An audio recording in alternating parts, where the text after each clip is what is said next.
Olá, para que eu existo? O que eu estou fazendo aqui nessa terra? Para que esse mundo existe? Nós estamos na nossa escola de adoração e serviço e hoje queremos responder esta pergunta na nossa série Soluções para os Problemas da Vida. Temos certeza que você será muito abençoado. E nós queremos começar lendo as Escrituras Sagradas no nosso texto fundamental. Hoje nós vamos meditar num capítulo inteiro de Romanos, capítulo 8. Você depois, sozinho, vai estudar este capítulo dentro da Epístola de Romanos para que você possa entender a razão da sua existência aqui nessa terra. Vamos ler Romanos 8, versículo 28. E sabemos que todas as coisas contribuem juntamente para o bem daqueles que amam a Deus, daqueles que são chamados por seu decreto. Observe bem, o texto é claro que Deus está no controle de todas as coisas. Quando falamos sobre sucesso, o que é ter sucesso? Como é que a nossa vida pode chegar à conclusão de que realmente eu cheguei num ponto de grande sucesso? Sucesso não é um acidente, mas é a ação prática, a semeadura prática de princípios estabelecidos por Deus para as nossas vidas. Como eu reajo às circunstâncias, como eu reajo às pessoas e como eu reajo a Deus, isto é fundamental para que eu me torne aquilo que Deus sonhou para mim. E você vai ver isso nesse nosso estudo das Escrituras Sagradas, que é muito importante para nós. Para que eu existo? Qualquer pessoa que tem um mínimo de raciocínio, em algum momento da sua vida, seja no momento de angústia, de dor, ou seja no momento de muita alegria, às vezes também, ela parou e pensou: por que eu existo? O que eu estou fazendo aqui nessa terra? Eclesiastes mostra a dor do existir. É isso aí. Porque muitas das vezes a pessoa está passando por uma angústia, por uma depressão, por um esgotamento. Eu não estou dizendo que toda angústia, depressão, esgotamento, ele é existencial. Mas existe uma dor no existir. Porque a pessoa não compreende a razão de estar vivendo aqui nessa terra. É como uma ilustração que eu já dei aqui de você pegar uma pessoa que não sabe o que é futebol, muito difícil, mas imagine uma pessoa que não sabe o que é futebol, e aí você traz ela para dentro de um estádio de futebol, coloca ela no gol e diz: fica aí. E de repente ela fica no gol, como nós falamos na aula sobre relacionamento, a chave do sobrenatural, para que realmente a gente possa viver realmente uma vida abundante. Todo relacionamento para dar certo precisa de definição, comunicação, responsabilidade e autoridade. O que significa isso? Significa definir qual é o meu papel naquele relacionamento. E à medida que for comunicado, eu assumo a minha responsabilidade e tenho autoridade para fazer com que aquele relacionamento vive em harmonia. Ora, imagina colocar então uma pessoa que não sabe o que é um jogo de futebol no gol. De repente, ele olha para o campo e vê aquela multidão vindo para cima dele, vindo correndo. O que eu faria se não soubesse o que estava acontecendo, está todo mundo correndo? Eu vou aproveitar e correr na frente. Porque ele não entendeu a razão de estar ali. Mas quando se define e comunica para o goleiro e diz assim para ele, para a pessoa que não sabe: olha, você é um goleiro, o objetivo é você defender as bolas do adversário, que vai ser chutada para você, e você tem que defender para que a gente possa ganhar. Aí sim, quando ele entende isso, foi definido e é comunicado para ele, e ele entende a regra do jogo, ele vai pro gol disposto a se jogar no chão, enfrentar, ele dá trombada nas pessoas, ele se machuca, ele dói, mas ele faz com prazer e alegria, porque ele entendeu a razão da sua existência como goleiro. Dá para entender? Muitas pessoas estão pensando em desistir da vida porque não entenderam a razão da sua existência aqui nessa terra dos viventes. A dor do existir é muito forte em muitas pessoas, porque quando elas entendem o propósito de Deus colocá-la neste ventre desta terra, querido, ele enfrenta as aflições. Como Jesus falou: no mundo tereis aflições, mas tem de bom ânimo, eu venci o mundo. Você vai ter bom ânimo, você vai acordar a cada dia com uma disposição, sabendo, texto da palavra de Deus, que você foi feito por ele e para ele. Aí quando você entende isso, a vida ganha outro sentido. Esses pensamentos, por que eu existo, ele é muito importante de se fazer e de se perguntar. O rei Salomão teve a sua crise existencial, está lá registrado em Eclesiastes. Eu, de vez em quando, gosto de ler Eclesiastes, principalmente quando eu vejo que estou sofrendo algum tipo de pressão, de aflição, eu leio mesmo para entender, não, a vida é assim mesmo, e eu tenho que enfrentar as estações da vida.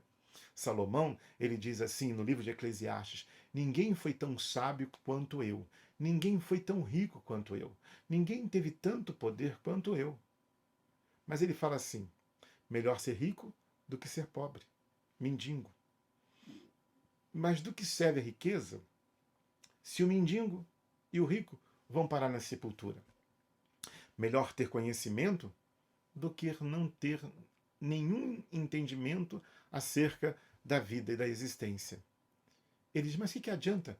Tanto que tem muito conhecimento como aquele que não tem nenhum conhecimento, os dois vão para a mesma sepultura. Então ele realmente entra numa crise existencial para tentar entender a razão da sua existência. E ele, lá no final de Eclesiastes, eu vou deixar você ler, você vai estudar lá Eclesiastes, você vai ver então que ele encontra a mesma resposta que nós vamos dar aqui para você. O que nós estamos fazendo aqui na terra dos viventes? Por que Deus criou você? Esta palavra, ela vale até mesmo para um ateu. Mas como assim? Eu gosto de falar para os ateus. Eu me identifico com eles, apesar de ser um homem crente em Deus, crente em Jesus Cristo, crendo na inspiração das Escrituras, e afirmo aqui é palavra inspirada pelo Espírito Santo de Deus que o próprio Eterno estabeleceu. Mas eu compreendo os ateus profundamente. Até porque, na minha adolescência, Bertrand Russell, ele era o meu filósofo preferido, ateu. Escreveu um livro, Por que eu não sou cristão?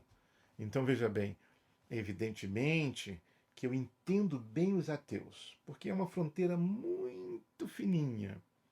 E eu sempre falo, tudo bem, você não quer crer em Deus, mas eu quero te garantir que a vida trouxe você. Então, olha só, de qualquer maneira, se a vida traz, ela traz com propósito. Deus te trouxe com um propósito. Há uma razão de você existir, há uma razão de você ter nascido, há uma razão de você estar aqui neste momento, até mesmo conectado junto comigo, para meditar nessas coisas. E aí, vamos entender o que é ter sucesso nessa vida. Porque se eu entendo a razão para a qual eu existo, se eu entendo a razão para a qual Deus me criou, para a qual eu nasci, e eu cumpro este propósito, então a minha vida será um sucesso. Se coloca o goleiro lá e ele cumpre a função que foi comunicada para ele e faz bem feito, o nosso time ganha e somos campeões. Então o que acontece? É importante também você saber o que você está fazendo aqui nessa terra. Qual a razão que Deus trouxe você para viver aqui neste planeta Terra? Romanos 8, 28, nós lemos assim: e sabemos que todas as coisas cooperam para o bem daqueles que amam a Deus, daqueles que são chamados por seu decreto. Então, é interessante que não é o que está acontecendo na minha vida que vai determinar o meu sucesso, o meu fracasso, mas é como eu estou reagindo ao que Deus já sabia que iria acontecer na minha vida. Dá para entender isso? O Salmo 139 diz que quando Deus te criou lá no ventre da sua mãe, diz que eu e você éramos seres informes. E quando não tinha forma nenhuma, mas tudo já estava escrito no livro de Deus. Já estava tudo determinado. Não determinado no sentido de que Deus me obrigando a fazer, porque Ele é alfa, Ele é ômega. Na realidade, Deus anuncia o que há de vir como se já fosse, porque Deus é espírito. Eu quero falar para você que nós estamos presos no tempo por causa da nossa matéria. Até porque o tempo tem a ver com a matéria. Você veja a teoria do Einstein lá, você vai descobrir exatamente isso. Que nós estamos aqui presos no tempo porque o tempo tem a ver com a matéria. Então, Deus é espírito, que nada tem a ver com matéria. Para aqueles que ainda não aprenderam que a física quântica continua tratando de matéria no nível invisível. A física quântica não fala de chegar no mundo espiritual. Não, não, não, porque tudo que foi criado, você vai ver junto com um texto interessante, foi criado pelo Espírito, que não é matéria, mesmo quando se chega no nível quântico, lá ainda é matéria. Entenda isso, a origem da matéria, ela é uma origem física, física quântica. Nós falamos de espírito e não de físico. E essa é a grande diferença que algumas pessoas se perdem na sua meditação sobre espiritualidade. Mas voltando para as escrituras sagradas, eu e você precisamos entender então o que é ter sucesso na vida. Algumas pessoas falam assim: eu, quando era jovem, quando era criança, quando era adolescente, eu tinha planejado ser um bom técnico de informática. Ou então, na minha época, quando eu era jovenzinho, ainda não tinha criado a informática doméstica, né? Nós tínhamos só a IBM, que era aquelas coisas, aqueles computadores gigantes, né? Um computador meu pequenininho, essa câmera aí, que é um celular que está gravando, ela tem mais poder do que aqueles computadores enormes da IBM. Então, na minha época, eu não tinha muito esses sonhos, não, quando eu era criança, né? Depois, já para adolescente, foi melhorando. E aí, lá, já jovem, é que a informática acabou surgindo, dessa informática doméstica que a gente pode usar, que nós, mortais, podemos usar de maneira barata, né? Mas o que acontece? Você tinha aqueles sonhos, né? Ah, eu queria ser médico, queria ser professor. Aí você pensa, puxa vida, eu tinha um sonho de me casar com aquela menina. Ela me recusou. A minha vida acabou naquele momento, quando aquele romance não deu certo. Ah, eu queria ter sucesso na vida, eu queria ter escrito um livro, plantado uma árvore, e eu gostaria também escrever, e ter um filho. Isso, né? Assim, eu estava tentando saber qual era tentando me lembrar qual era a terceira sequência, né? Ter um filho, escrever um livro e plantar uma árvore. Eu não tive nada dessas coisas. Minha vida foi um fracasso. Será que foi um fracasso? Vamos descobrir com a Bíblia se foi um fracasso ou não. O que nós estamos fazendo aqui nessa terra? Eu quero falar para você que você nasceu naturalmente com um propósito. E a grande verdade é que existe não uma teoria da evolução, mas uma lei da evolução determinada por Deus. Mas como assim, pastor? Você está falando que você crê na teoria da evolução do Darwin? Eu quero dizer para você que a Bíblia mostra que existe evolução sim. Aliás, eu tenho o livro do Darwin aqui, separei justamente nessa aula para te mostrar. Quando eu comprei este livro e comecei a ler, eu disse assim: nossa, o Darwin era uma mente muito inteligente, uma mente brilhante. Ele não era um homem ateu, ele não estava combatendo Deus. Ele estava sendo, como cientista, fazendo uma observação e ele chegou à conclusão de algumas verdades. Porque quando se fala da teoria da evolução, não é a hipótese da evolução, é uma teoria. Ou seja, existem comprovações. Claro que ela não é uma lei da evolução, e aí está a diferença. Eu acho que eu poderia contribuir bastante. Que absurdo, né? Eu poderia contribuir bastante com a teoria do Darwin, não sendo biólogo, não sendo um cientista, não é? Na área. Ora, eu quero dizer para você que a Bíblia poderia contribuir bastante com ele, porque na equação dele está faltando algum X para poder realmente a teoria se tornar lei. Mas o que Darwin observou, ele observou uma verdade, que existia evoluções. As conclusões, você vai dizer, pastor, então você crê que nós viemos do macaco? Calma, me acompanhe lendo as escrituras, me acompanhe meditando, porque eu e você precisamos entender que nós estamos no meio de uma evolução. Sim, aqui é a teoria da evolução. O que eu vou te mostrar é a lei da evolução, que todos nós somos obrigados a viver e que precisamos vivê-la, porque senão frustramos a nossa vida. Pastor, mas onde é que tem esse negócio de evolução? Se você olhar lá na Bíblia, olha só. Quando Deus foi criar o homem, está escrito aí em Gênesis capítulo 1. E disse Deus: produzam as águas abundantemente répteis de alma vivente e voem as aves sobre a face da expansão dos céus. E Deus criou as grandes baleias e todo réptil de alma vivente que as águas abundantemente produziram conforme a sua espécie, e todas as aves conforme as suas espécies. E viu Deus que isto era muito bom. Olha que maravilha. Observe o texto que diz: produzam as águas abundantemente répteis de alma vivente. Olha o texto. Deus dá uma ordem para que as águas produzam os animais. Então, o que nós temos aí? É ou não é uma evolução? Tem água. Deus fala, água produza. E ela produz. Se a água produziu, significa que ela evoluiu, produzindo répteis e aves que voassem na expansão dos céus. Então, o que o Darwin observou cientificamente tem realmente uma lógica nas escrituras. Eu não estou dizendo que a teoria completa dele está de acordo com a lei da evolução que Deus estabeleceu. Então você crê, pastor, que nós viemos do macaco? Não. A evolução dos animais foi uma, a evolução dos homens aconteceu no outro nível. Veja só. Gênesis, capítulo 1, diz assim: E disse Deus: façamos o homem à nossa imagem, conforme a nossa semelhança, e domine sobre os peixes do mar, e sobre as aves dos céus, e sobre o gado, e sobre toda a terra, e sobre todo réptil que se move sobre a face da terra. E criou Deus o homem à sua imagem, a imagem de Deus o criou. Macho e fêmea os criou. Então, observe só que quando Deus foi criar o homem, ele disse: façamos o homem à nossa imagem e semelhança. Há um outro processo evolutivo que vai acontecer.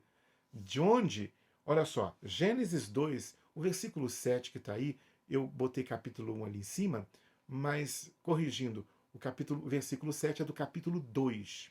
Perdoe a falha técnica. E diz assim: E formou o homem Deus, o homem do pó da terra, e soprou os seus narizes o fôlego de vida, e o homem foi feito alma vivente. Olha que maravilha que nós encontramos nas Escrituras, que o homem evoluiu da onde? Do pó da terra. Então também evoluímos. Nós estamos no mundo em evolução. Nós estamos aqui com um propósito para evoluirmos. A lei da evolução vai além da teoria da evolução. Ainda não se tornou uma lei, porque para que ela se torne uma lei, precisa de preencher certos requisitos. E que a própria Bíblia ajuda a preencher esses requisitos de uma outra maneira. Então, o alvo de Deus é a nossa evolução. Mas evolução como, pastor? Em João capítulo 3, Jesus fala: o que é nascido da carne é carne, o que é nascido do espírito é espírito. Então, se não nascer da água e do espírito, não pode entrar no reino de Deus. Quando você foi colocado nessa terra, no ventre dessa terra, o propósito de Deus era gerar você naturalmente, para que você trouxesse a imagem do Adão.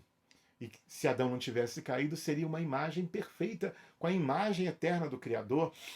Mas você trouxe uma genética caída, você trouxe uma mente caída e você trouxe um espírito caído, porque lá o seu antepassado caiu. Mas o que eu tenho com Adão? Eu sempre digo: o que você tem com o teu bisavô? Se teu bisavô tivesse morrido no dia do casamento, você não estaria me vendo aqui agora. Tem tudo a ver. Nós estamos ligados, sim.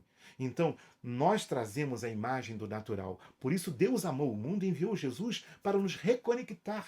Por isso ele é chamado de Salvador. A terra foi dada aos filhos dos homens. O Verbo se fez carne, se tornou homem, para justamente trazer essa reconexão. Aleluia! Ele te amou, ele nos amou de tal maneira, porque era para não existirmos, mas ele quer, ele ama, ele quer a sua existência. E a vida te trouxe, o Deus eterno te trouxe para que você vivesse e vivesse em vida abundante. Ora, que coisa preciosa! Então, nós estamos nesta evolução. Qual é a evolução agora, pastor? Nós somos naturais e nos tornamos seres espirituais. Deus te coloca no ventre dessa terra para que você se torne agora semelhante ao Filho de Deus. Qual a razão da sua existência nesse ventre dessa terra? Deus quer dispensar a si mesmo para dentro da humanidade para revelar no mundo que ele criou Cristo em nós. Sim, um mundo físico com um homem criado à imagem e semelhança de Deus fisicamente, manifestando a glória de Deus. Que precioso plano que foi resgatado, que foi de fato concluído por Jesus Cristo. Aleluia! É algo precioso para mim e para você ter essa compreensão.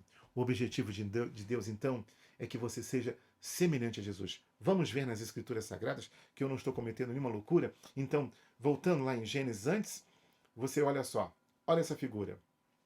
Existe a parte física, o corpo, existe a parte psicológica, a mente, e existe a parte espiritual. Os animais, se você vê na minha série sobre o maior propósito de Deus, o principal propósito de Deus aqui nesta terra, você vai ver que os animais, então, eles são alma vivente, eles têm uma psique.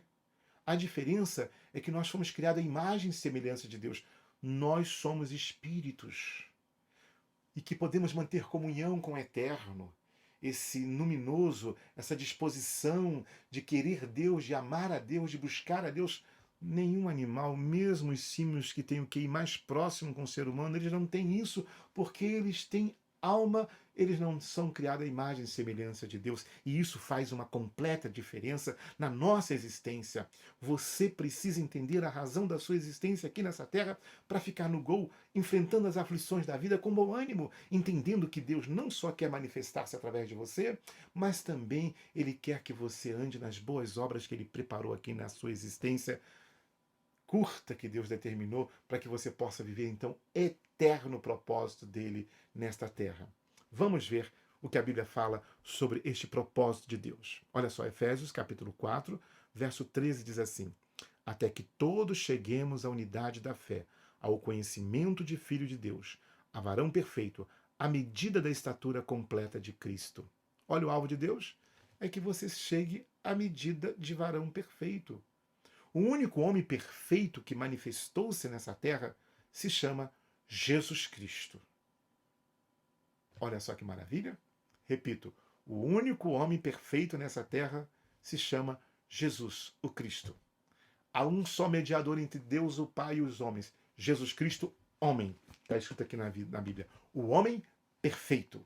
O Emanuel, o Deus conosco, o verbo que se fez carne e que habitou entre nós. E o alvo de Deus, o texto que nós lemos, é que você chegue à medida, à estatura, que você evolua. Evolua não se tornando um homem natural. Porque você nasce naturalmente, a evolução é Deus formou o homem natural para que no ventre você trouxesse a imagem do natural, mas agora você está aqui para absorver a imagem do celestial, ser transformado à imagem de Jesus Cristo. Você não pode procurar ter sucesso na vida sem antes entender essa razão da sua existência, porque do contrário, todo sucesso será vazio. Todo sucesso será uma dor do existir, porque nós fomos criados por Ele e para Ele. Veja as Escrituras Sagradas.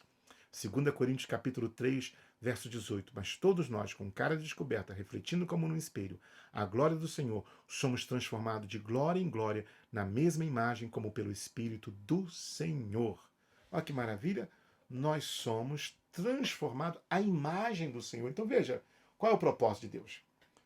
Você quer ser um homem natural ou você quer ser um homem espiritual? A evolução é de natural para espiritual. E sendo espiritual, trazer a imagem do único homem perfeito que tem que pisou nesta terra, Jesus Cristo homem. Você vai ter crescimento, você vai ter maturidade, você vai ter transformação na sua vida. Observe esse texto. Romanos 11, 36. Porque dele, por ele e para ele são todas as coisas. Glória, pois, a ele eternamente. Você foi feito por ele e para ele. Colossenses 1,16. Porque nele foram criadas todas as coisas que há nos céus, na terra, visíveis e invisíveis, sejam tronos, sejam dominações, sejam principados, sejam potestades. Tudo foi criado por ele e tudo foi criado para ele. Olha que maravilha que Deus estabeleceu. Dá para entender a razão da sua existência?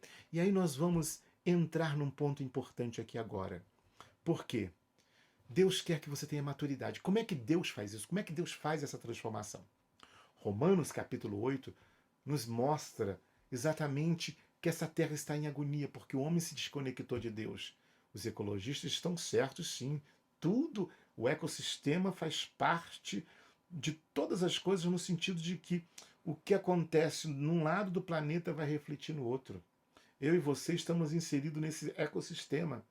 Então, não respeitar o ecossistema é realmente causar um problema para nós. O homem, quando se desligou de Deus, Romanos 8 nos mostra que a Terra está em agonia, que a Terra agoniza, que a agonia do planeta Terra. Por quê? Porque o homem se desconectou do seu Criador. E a Terra espera, e a criação, melhor dizendo, o universo inteiro espera a manifestação dos filhos de Deus. O propósito de Deus é dispensar a si mesmo para dentro da humanidade. E aí você pode me perguntar, e aí como é que Deus faz isso? Observe Romanos agora junto comigo. Como eu falei, nós vamos estudar Romanos e você vai entender exatamente o que a palavra de Deus diz. Tá aí, olha só, Romanos capítulo 8 nos fala no verso 14, porque todos que são guiados pelo Espírito de Deus, esses são filhos de Deus. Porque não recebeste o espírito de escravidão para outra vez estar em temor, mas recebeste o espírito de adoção, de filhos, que clamamos Abba Pai. O mesmo Espírito testifica com o nosso Espírito que somos o quê? Filhos de Deus. E se somos filhos, logo somos herdeiros, herdeiro de Deus e co-herdeiro de Cristo. É certo que com ele padecemos, sofremos, para que também com ele sejamos glorificados. Observe o próximo versículo. Porque tenho por certo que as aflições deste tempo presente não são para comparar com a glória que em nós há de ser revelada. Porque a ardente expectação da criatura espera a manifestação dos filhos de Deus, como eu te falei. Porque a criação ficou sujeita à vaidade, não por sua vontade, mas por causa daquele que a sujeitou, na esperança que a mesma criatura será libertada da servidão da corrupção, para a liberdade da glória dos filhos de Deus. Olha só o que o texto continua dizendo. Porque sabemos que toda a criação geme, está em agonia, está juntamente com dores de parto até agora. E não só ela, mas nós mesmos que temos as primícias do Espírito, sabemos, também gememos em nós mesmos, esperando a adoção, a saber, a redenção do nosso corpo. Porque em esperança somos salvos. Ora, a esperança que se vê não é esperança, porque o que alguém vê, como esperará? Mas se esperamos o que não vemos, com paciência esperamos. Aí versos 26. E da mesma maneira também o Espírito ajuda nossas fraquezas, porque não sabemos o que havemos de pedir como convém, mas o mesmo Espírito intercede por nós com gemidos inexprimíveis. E aquele que examina os corações sabe qual é a intenção do Espírito, e é ele que, segundo Deus, intercede pelos santos. E sabemos que todas as coisas contribuem juntamente para o bem daqueles que amam a Deus, daqueles que são chamados no seu decreto, porque os que dantes conheceu, também os predestinou, olha só, para serem conforme a imagem do seu Filho, a fim de que ele, Jesus, seja o primogênito entre muitos irmãos. Aos que predestinou, a esse também chamou. Aos que chamou, a esse também justificou. E aos que justificou, também glorificou. Todos esses textos é para falar para você uma coisa. Vamos solucionar os problemas da vida? O que eu estou fazendo aqui nessa terra? Qual é o sucesso que eu posso ter na vida? Você fica pensando às vezes, como é que Deus faz isso? Do mesmo jeito que Deus está criando todas as coisas. Você sabia que Deus continua criando ainda? Deus não foi o Criador, Ele é um Criador. Nesse exato momento, enquanto eu estou falando com você, nesse exato momento, explosões estão acontecendo no nosso universo, formando estrelas. Nesse exato momento em que estamos aqui conversando, compartilhando a palavra, melhor dizendo, estrelas estão desaparecendo, estrelas estão deixando de existir. Então, nesse momento, estrelas maiores que o Sol, a nossa estrela, estão surgindo neste momento. Nesse momento. Se a Terra estivesse próxima ali daquelas explosões, daquilo que nós achamos que é uma confusão, não, é criação. É Deus mexendo o universo, é Deus criando tudo. E Ele vai criando, e Ele vai mudando este universo. Tudo debaixo do seu governo. E aí, eu olho para a minha vida aqui na Terra, em Nova Friburgo, Rio de Janeiro, Brasil. Eu olho para os meus dramas, para os meus problemas, para as minhas dificuldades. Eu paro e penso em tudo que possa estar acontecendo ao meu redor. E aí, como eu vou reagir a Deus, às pessoas e às circunstâncias? Naquilo que Deus já sabe que iria acontecer na minha vida. O Salmo 139 diz que lá no ventre, quando eu estava sem forma, Deus já sabia de todas as coisas que iria acontecer na minha vida, porque Ele é alfa, é ômega, Ele é princípio e fim.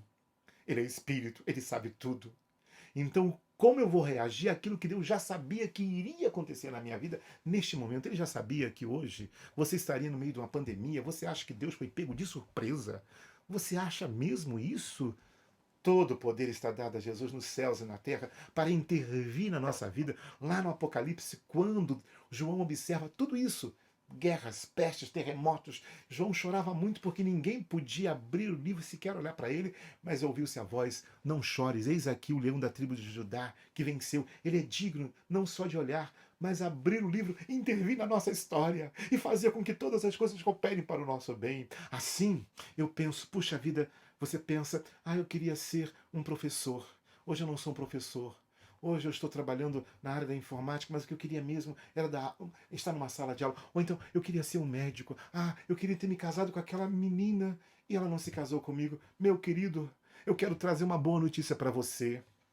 Todas as coisas cooperam para o bem daqueles que amam a Deus. Eu quero dizer para você que a razão de você existir aqui nessa terra é ser moldado, mudado, transformado. Está tudo no controle de Deus, está tudo certinho, porque Ele está fazendo uma obra gloriosa na sua vida. O que eu tenho que fazer? O que Deus está fazendo? Assim como Ele faz aquelas explosões no universo criando, é assim as aflições da vida, as dificuldades, aquilo que para mim é um problema, para Ele é de fato a química da minha transformação, da minha mudança, da minha libertação. Aquilo que eu acho que é ruim hoje para mim, tenha certeza, o que eu faço você não compreende agora, mas vai entender depois. A razão de você estar nesse planeta, a razão de você ter nascido é se tornar filho de Deus. A imagem e semelhança de Deus a imagem e semelhança de Deus é andar nas boas obras que Ele planejou para você. Entenda, existe um Deus que te ama e que nada vai te separar do amor de Deus. Existe um Deus que tem esse propósito que nós lemos. Volte ali, Romanos 8, que diz assim, no verso 29, porque os que dantes conheceu, também os predestinou para serem conforme a imagem do seu Filho, a fim de que ele seja o primogênito entre muitos irmãos. E aos que predestinou, a esses também chamou. E aos que chamou, a esses também justificou. E aos que justificou, a esses também glorificou. Olha o que o versículo continua dizendo. Que diremos, pois, estas coisas, meu amigo? Se Deus é por nós, quem será contra nós? Aquele que nem mesmo o seu próprio filho poupou a um sacrifício por você, antes o entregou por todos nós, como não nos dará com ele todas as coisas? Você acha que Deus está fora do controle? Não, não, não. Suas lágrimas serão enxugadas por Deus. Suas lágrimas serão orações líquidas que o céu responderá. Quem tentará acusação contra os escolhidos de Deus? Quem os condenará?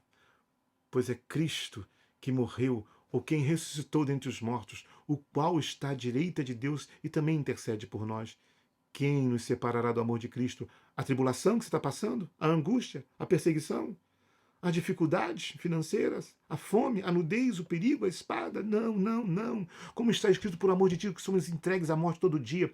Fomos reputados como ovelhas para o matadouro, mas em todas essas coisas somos mais do que vencedores por aquele que nos amou, porque eu estou certo, escute isso, amigo, escute isso, amiga, porque eu estou certo, certo, que nem a morte, nem a vida, nem os anjos, nem os principados, nem as potestades, nem o presente, nem o futuro, nem altura, nem profundidade, nem alguma outra criatura poderá nos separar do amor de Deus que está em Cristo Jesus, nosso Senhor.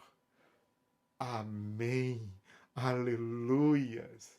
Nada te separa do amor. Você está aqui nessa terra para ser amado por Deus. Você está aqui nessa terra para que o Espírito habite no seu espírito. Você está aqui nessa terra para ser mudado e transformado, a evoluir, a virar homem com maturidade, com crescimento, a virar varão perfeito. Você está aqui nessa terra, num trabalho glorioso do Deus que cuida de tudo e de todos, do Deus que criou o universo e os multiversos, que nele nos movemos e existimos. Você está aqui nessa terra para viver o amor de Deus e amar. Sim, e amar. Amar aqueles que Deus coloca no teu caminho, amar com todo o teu coração e deixar Cristo em você ser a esperança da glória, manifestando este amor e esta graça. Você nasceu por Ele e para Ele.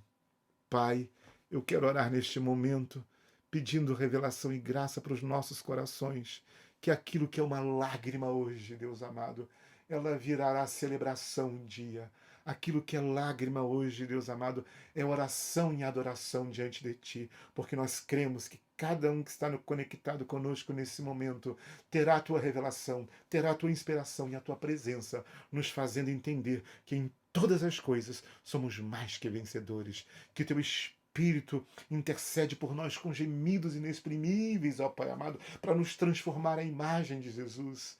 Essa é a razão do nosso existir. E quando descobrimos isso, ó Pai amado, enfrentamos a vida, enfrentamos as dificuldades, enfrentamos as aflições com bom ânimo, porque tu, ó Jesus, venceste o mundo e nós vamos vencer, nós vamos prevalecer. A tua graça nos envolve, a tua graça nos abraça, Pai amado, e nos levanta, batiza com o Espírito Santo, enche cada vida com o teu poder, que haja um derramado da tua glória, Pai amado, quando acordamos e olhamos, e às vezes olhamos que realmente há dias de aflições, há dias maus, Pai amado, mas entendemos, ó Pai amado, que nada nos separa do teu amor, que teu Espírito está trabalhando, movendo, moldando, transformando. Nos ajuda também a amar aqueles que entram no nosso caminho, porque esta é a razão da nossa existência nessa terra, Deus amado, manifestar Cristo em nós. E aí está a razão do nosso verdadeiro sucesso, ó Deus amado.